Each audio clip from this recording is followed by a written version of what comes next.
Hola chicos de menores, la lección de escuela sabática es la lección número 5, una fe inesperada.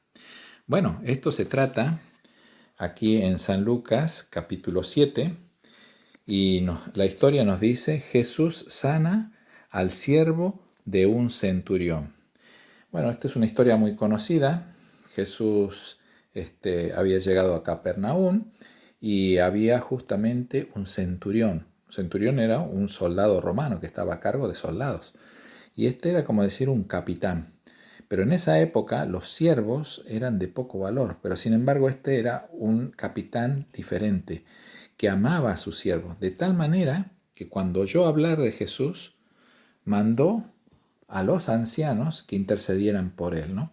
Pero él creía que tenía que pasar por intermediarios, ¿no? Para ir a Jesús.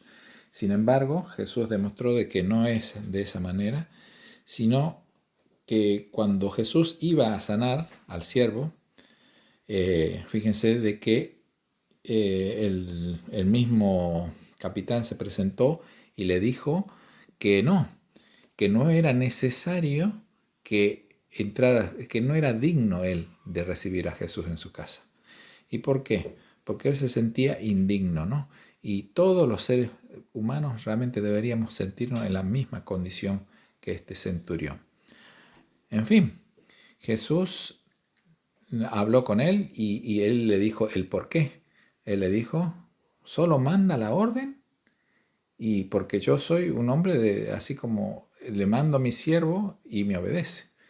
Entonces tú manda a la enfermedad que salga y como yo sé que tú tienes el poder para con la enfermedad y la vida y la muerte, entonces se admiró Jesús. Es más, fíjense que el versículo 9 dice, os digo que ni aún en Israel he hallado tanta fe. Bueno, nuevamente vamos a hablar de fe, pero esta vez vamos a agregar un factor más.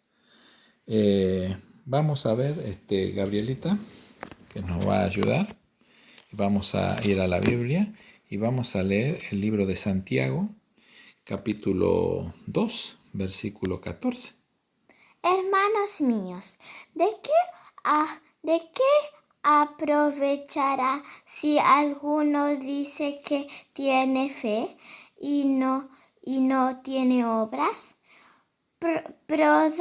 ¿Podrá la fe salvarle? Uh-huh. Bueno, vamos a ver un video interesante que he visto aquí en YouTube. No frenar la embarcación con los remos. Entonces, fíjense que aquí nos están dando una clase de cómo remar, cómo se actúa en un bote cuando uno va con un remo. Los botes tienen dos remos. Y entonces podemos decir de que si el remero solo utiliza uno de los remos, él gira hacia la derecha o si usa el otro hacia la izquierda y no avanza. Pero si usa los dos, va a avanzar. Lo mismo pasa, si decimos que uno de los remos es la fe y el otro el de las obras, podemos avanzar en nuestra vida espiritual. Pero si solamente decimos de boca y no actuamos, en consecuencia, esa no es la fe que realmente, ¿ves? Fíjense que aquí el remero, usando un solo remo, gira hacia un lado, pero cuando usa los dos, avanza.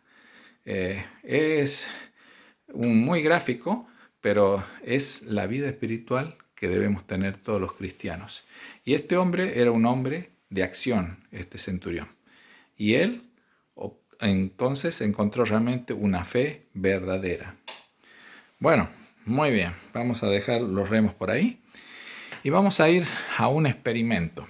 Aquí también nuevamente tenemos a Gabriela. Hola.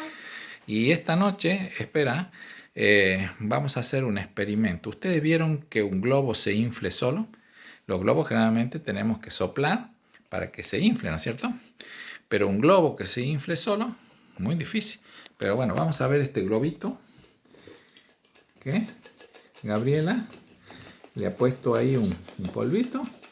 Muy bien, suelta.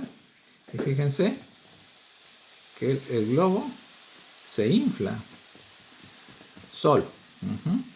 por la reacción química. Esto ustedes lo pueden realizar en casa.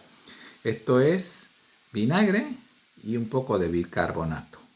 Y entonces se produce CO2 o dióxido de carbono. Y fíjense cómo quedó ese globito. ¿Esto es un acto de fe? Pues es un experimento, pero realmente muchos no creían que se iba a inflar ese globito, pero se infló. Y bueno, ¿qué podemos entender de esta lección? Que realmente la fe va relacionada con las obras y que nosotros debemos actuar así, como ese remero, y Jesús nos ayudará que cada día cuando leamos y busquemos a Él en oración y en su palabra, encontraremos entonces la verdadera fe, como la que tuvo el centurión, que no había en Israel, ¿no? Que Dios lo bendiga en este día, en este sábado. Es mi deseo y mi oración. Un saludo. Adiós.